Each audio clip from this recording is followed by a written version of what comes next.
for you. Amen. Listen. Hey, everybody, gather near. The doctor's in the house, so lend him your ear.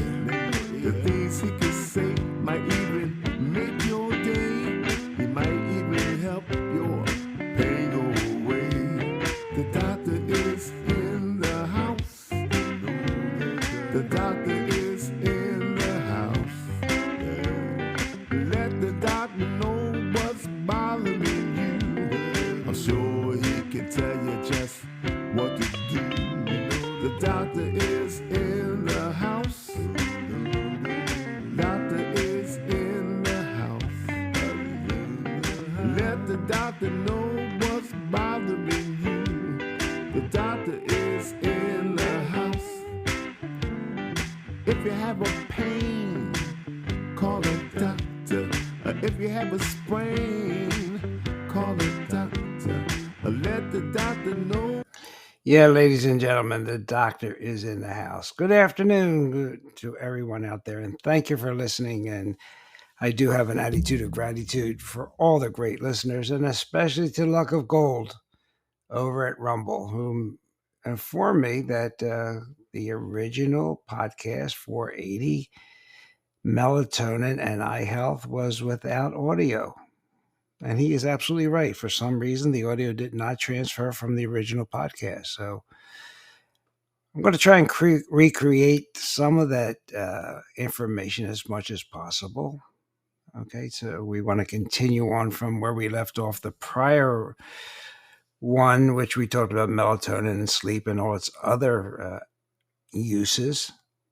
And I want to send a nice shout out there to Teresa, who's been a loyal listener, and to our friend Missy, and to Bob, whose wife just had some surgery on her heart, and to all our friends that are listening and have some problems. We do think of you and pray for you. Well, let's get on melatonin. We want to talk today about melatonin in your eye. We had talked about all the other uses for melatonin, but melatonin now is been touted for helping our vision, especially as we get older. Yeah, the leading cause of blindness in the United States now is glaucoma, affecting 70 million people. And glaucoma, like macular degeneration, is really can be described as a neurodegenerative disease because that optic nerve is an extension of our brain. And glaucoma affects the retinal ganglion cells in our vision and our rhythms and our sleep. And people with macular degeneration and neurodegeneration of the eye experience mental symptoms of hallucinations, the CBS, the Charles Bonnet syndrome. Not unusual. So what do we know about melatonin? Well, the study in the Journal of Pineal Research, they investigated the effects of melatonin with glaucoma. And here's what Mercola reports. Subjects took melatonin at 10:30 at night for 90 days or 3 months, and they had some benefits. They had increased stability of their rhythms, okay, like morning and night. And they had improved phase alignment and alignment with intraocular pressure. That means the pressure in your eye. They had decreased intraocular pressure. They had improved function of the ganglion, the nerve cells in the retina. They had improvements in their sleep and mood, especially those with advanced glaucoma who could be almost blind. So here's what the article said, quote, being a principal chemical for sensing environmental light signaling and synchronizing peripheral clocks, melatonin serves both input and output of the circadian system. Melatonin is regarded as a promising substance to ameliorate complex glaucoma-associated conditions of compromised well-being. That means melatonin can help if you have glaucoma and other conditions associated with decreased vision. And as a benefit, you will get restorative sleep and get your help with your normal rhythm, staying awake during the daytime, sleeping at nighttime.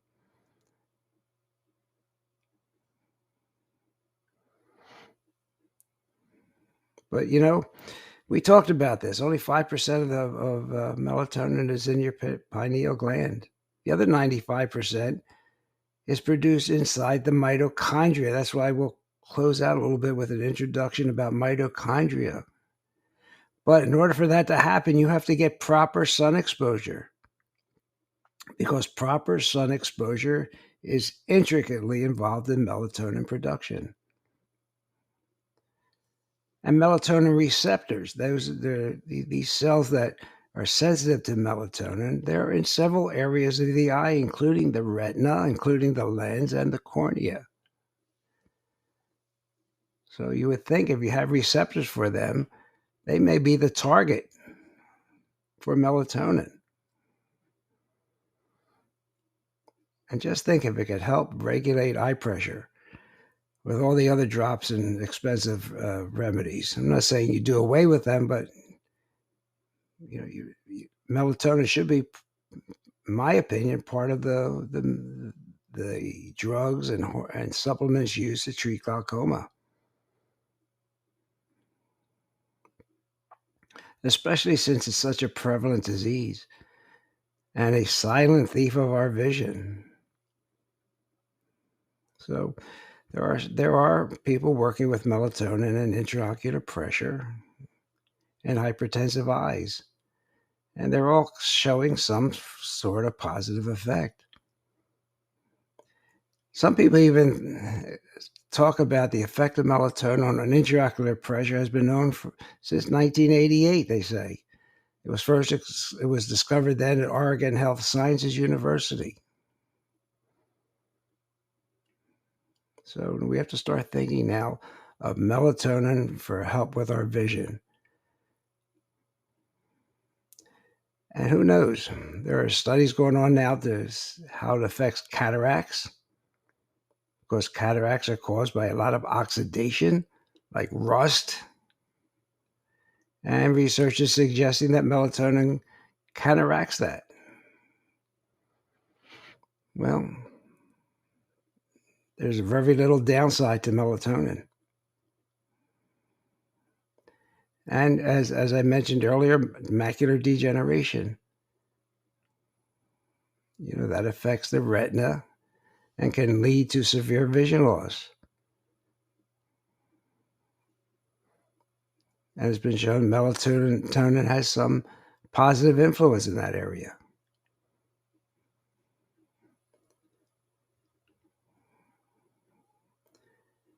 This mitochondrial component of melatonin's effect, though, is really important,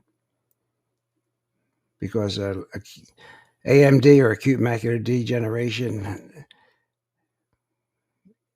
affects the mitochondria on the retina, and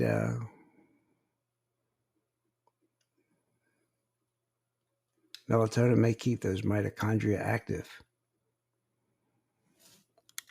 Whereas mitochondria can get oxidative damage, can get rusted up, and that's where they are the engines of the cell. They're the organelles, really, little things inside the cell that supply our energy.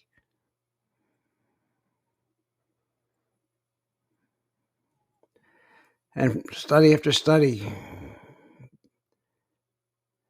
have noted that melatonin's effect on the mitochondria results in a reduction of this oxidative stress or inflammation. So that's really important. So I wanted to bring that to your attention. Anytime we can decrease inflammation, no matter where it is, we are healthier.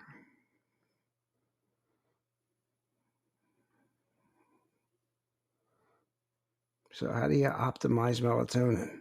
We'll have to go over that again. And really important is to aim for at least 15 minutes of sunlight in the morning hours. That helps regulate the melatonin that you get at nighttime. Avoid artificial lighting at night. That blue light we talked about from electronic screens. Wear your blue light blocking glasses.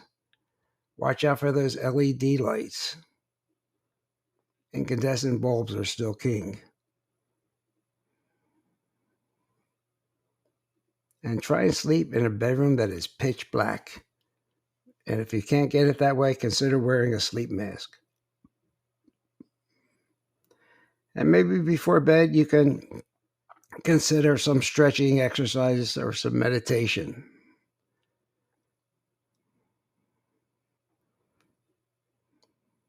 Because we want to try and decrease stress in our lives, huh? Because that is an aging process with too much cortisol. So we don't want to do a lot of work at night. We don't want to be talking on the phone, making plans for tomorrow, scheduling dinner dates, scheduling anything. We want to calm down at night. And we want not to be afraid of taking melatonin. We went through all its effects: sex, parathyroid, cardioprotective, healthy cholesterol levels. It can help with jet lag, etc. We talked all about this.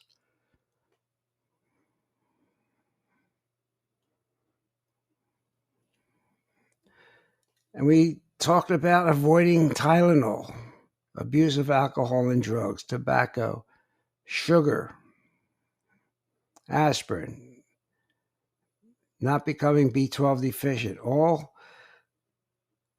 symptoms of low melatonin.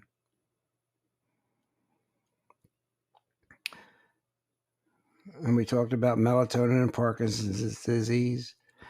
And we don't want to let the mainstream scare us with misinformation about melatonin. If you remember, I talked about melatonin protecting against ionizing radiation. In fact, if you remember, I said that one CAT scan exposes you to the same amount of ionizing radiation as 70 chest x-rays. But during studies, they found that 300 milligrams of melatonin will protect you against that radiation. 300 milligrams.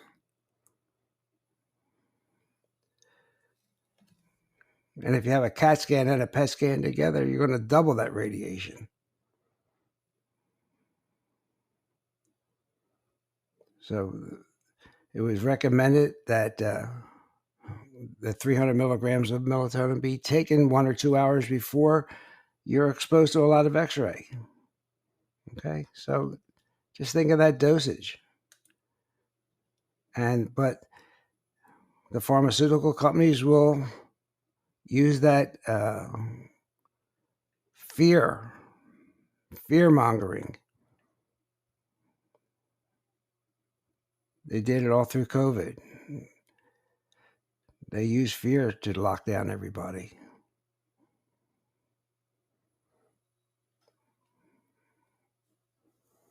They've been doing that because they can't make any money from melatonin. And they'll talk about over-the-counter sleep aids, questioning if you need them or not. They'll bring in specialists, even if they're not qualified in that area to downplay and tell you that they can do more harm than good. They'll call it a vampire hormone. Really? A vampire hormone? That's childlessness. They'll come up with articles on reasons not to use it. In fact, we've been using melatonin in clinical practice for at least 30 years. And does not require FDA approval because it is not a drug.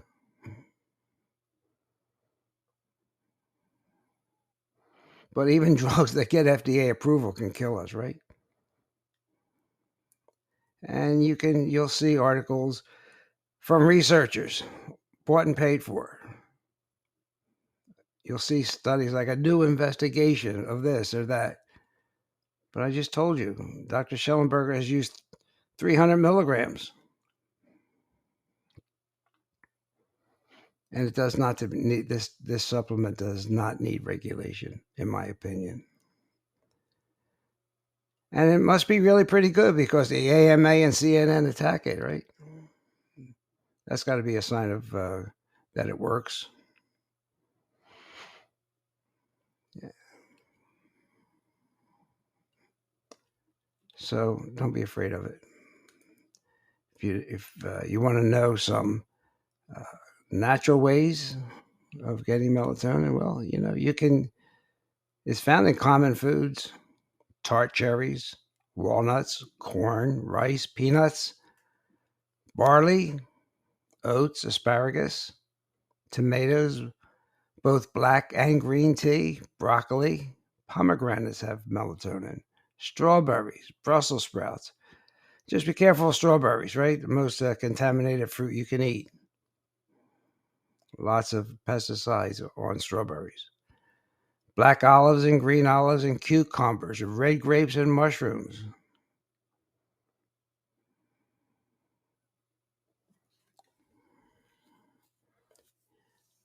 Can you get too much of it? I haven't seen it in my lifetime. But if you're always sleep during the day after you've taken a dose of melatonin versus days you don't take it, maybe you might have too much. But I haven't seen it. I will say that generally women are more sensitive to melatonin than men. And women may require a lower dose than a man does. Just take that into consideration.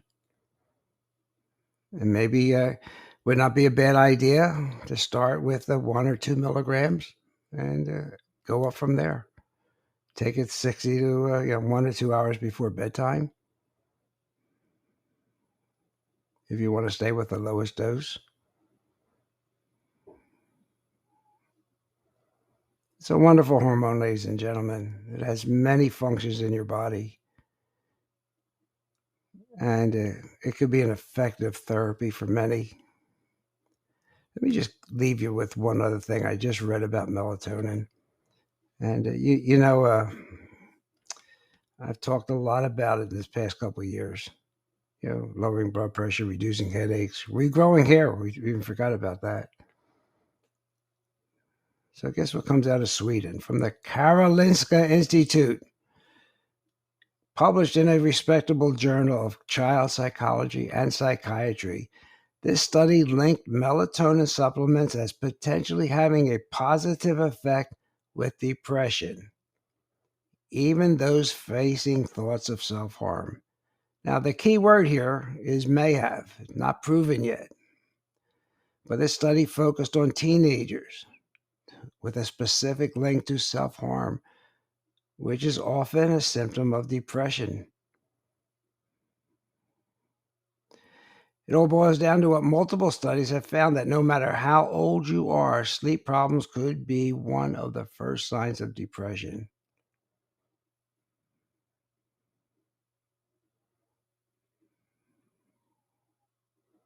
But melatonin helps with sleep quality and better sleep. Sleep is crucial for many things, including our mood, our mental and emotional state. Now, that's, as I said, may was a critical word, and melatonin is not a cure for depression, but it's a little win. And they did this with 3 milligrams a day. 3 milligrams a day. So talk it over with your healthcare provider. Some take 3 a day, some take 10 milligrams a day. I know people taking 50 milligrams a day. Talk it over with your healthcare provider, especially if you have any of these problems and maybe are fighting some depression.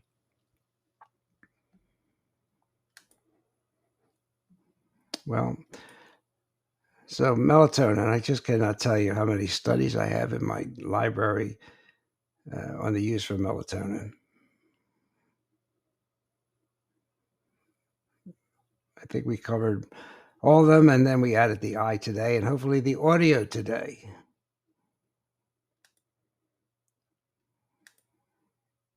Wonderful hormone, ladies and gentlemen.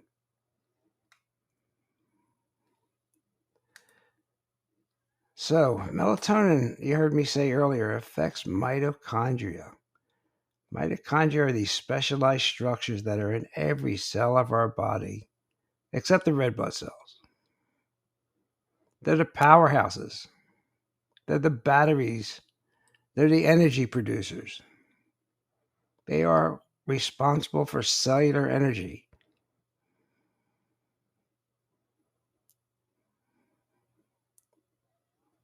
And they're an important role in our health. Because you know how many people get tired and fatigued? It's because they're running out of mitochondrial energy.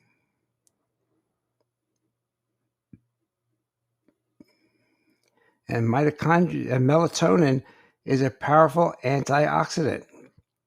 So it can fight those stresses that cause oxidation and disease in the mitochondria. So if we can reduce or help reduce mitochondrial dysfunction and improve it, we're going to have more energy. We'll have more what's called ATP. We'll have a better mitochondrial function. The mitochondria will just work better.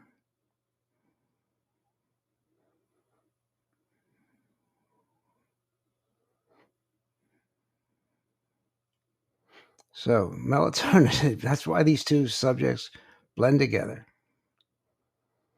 Because melatonin and mitochondria work together. Because the melatonin keeps this inflammation down, this cellular damage down. So there's another reason to use melatonin, because it can help the mitochondria. So these mitochondria, these energy cells, you know, when you have the flu, mitochondria switch over from making energy over to the immune system and immune support to control any infection, whether it's bacterial or viral. What happens when that to us? Well, we get tired. And just think, if you're stuck in a state of chronic infection or chronic illness, of which people over 65 have, I don't know, it's like 70% or have some kind of chronic illnesses. You're chronically fatigued for the reason that your mitochondria are not working so well. Their energy production is decreased. They shifted their focus toward immune support, not energy.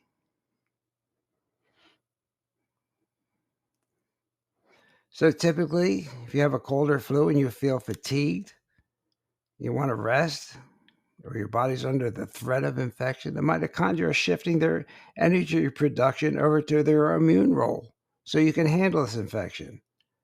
So don't fight it. But we have to support our mitochondria,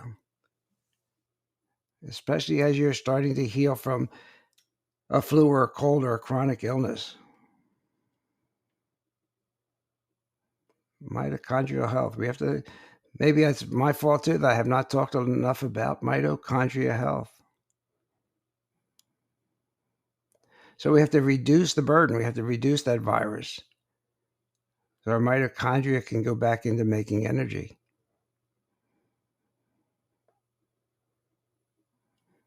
So our aim will be, when we get sick or not feeling well, to bring toxins down to the load down, so our mitochondria don't have to fight them so much. That means, as I've told you in the past, lowering our EMF exposure. EMF is inflammatory.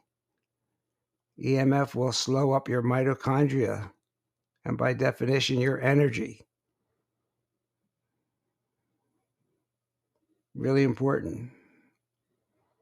We have to clean up our diet. We'll get a little bit into that before we quit today. So we want our mitochondria to be able to ward off toxins and pathogens, but we have to keep them healthy also. So we have to keep the mitochondria health at a higher level. And as always, we need a diet that is not inflammatory. So we have to avoid inflammatory foods. The number one on the list is refined sugar and carbs, poor quality fats, artificial ingredients, all the artificial sugars. We have to eat nutrient-rich greens, vegetables, fruits, herbs, fruits in multiple colors. Remember, we want to eat the rainbow. Therefore, we're having food that has lots of vitamins and minerals and antioxidants. If possible, I know it's getting expensive, but if we could have healthy fats such as grass-fed butter, virgin coconut oil, avocados, medium-chain triglyceride oils, also called MCTs, and if we can go for organic pasture-raised eggs, we'll have less inflammation, less stress on our mitochondria so they can do their job of protecting us. So we want to try and have a nutrition strategy of improving our diet, which will then improve our mitochondrial function, lowering inflammation, lowering damage. You get the idea?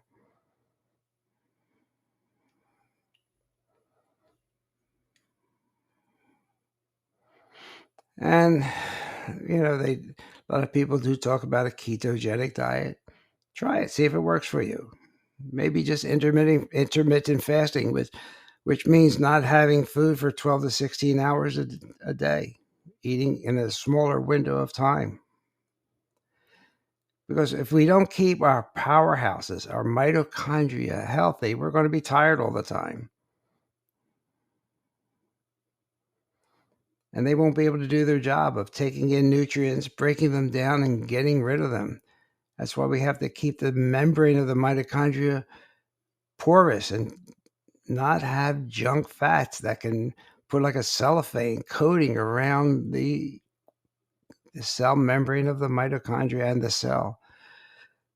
And that's where the peskin comes in. The parent essential oils, not the fish oils, parent essential oils, the building blocks so your body can make its own omega-3 and omega-6 fatty acids. And they're not overdosed by the ones you buy in the vitamin store, which have thousands of times more than your body needs. And remember, like Peskin says, fish oils are antifreeze for deep water fish. Not at 72 degrees, not at 80 degrees, where they become rancid. And the healthier our mitochondria are, the less risk we have of chronic diseases. These little mitochondria. And don't forget exercise, please, because it's good for your mitochondria. It can slow our aging process. And movement is good. Get your meat off the seat, huh? So regular exercise can improve mitochondrial function. It can help them to stay healthy so they can repair themselves. And typically, you'll know you have a mitochondrial problem if you're experiencing fatigue. So we want to reduce our stress. We want to eat good. We want to exercise. We want to use our melatonin so we get a good night's sleep and our brains have a chance to detoxify using that lymphatic system we talked about and emptying out into our lymph system. But with persistent stress, we can't do that.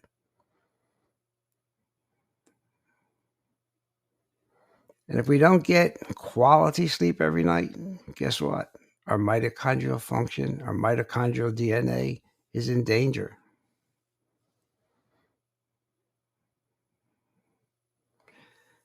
I don't know the exact hours of sleep. Most specialists are recommending 7 to 8 hours of sleep per night on a regular basis.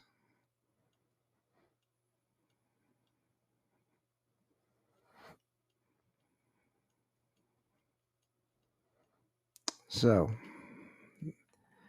we know that melatonin is probably good for our eyes. There's no reason not to take it for glaucoma or if you have macular degeneration. And it's good for, remember, it's good for our brains and all the other benefits we have talked about. And for many patients, along with helping our mitochondria, it could be a game changer just to avoid fluoride toothpaste, tap water, filter your water, high fructose corn syrup. You have to really look at it. Look on your labels for that. That is also kills your liver. Fast food, soy. These coffee creamers have a lot of junk in them. Statin drugs, cigarettes, aluminum cooking utensils, and environmental toxins in general. All the shampoos and detergents and face products that have all these petroleum and products in them. So if we can live cleaner, we'll have better mitochondria. If we have better mitochondria, we're going to have more energy, and we're going to feel better. And if we feel better, we're more likely to take care of ourselves.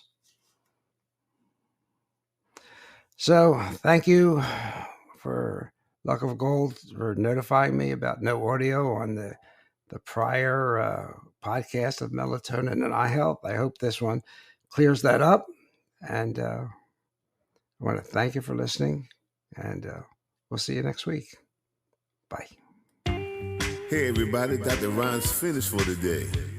I hope you got some good wisdom for what the man had to say. If it's all about good health, he's the man you got to see. He has a lot more answers for you. So tune in next week when the doctor is in the house. Or when the doctor is in the house. And let the doctor know what's bothering you. When the doctor is in the house. The doctor is in the house. Doctor is in the house. Let the doctor know what's bothering you. I'm sure he can tell you just what to do. The doctor is in the house. The doctor is in the house. Let the doctor know what's bothering you. When the doctor is in the house. So if you have a pain, call the doctor. If you have a strain, call the doctor. Let the doctor know what's bothering you. When the doctor is in the house. The doctor is in the house. See you next week.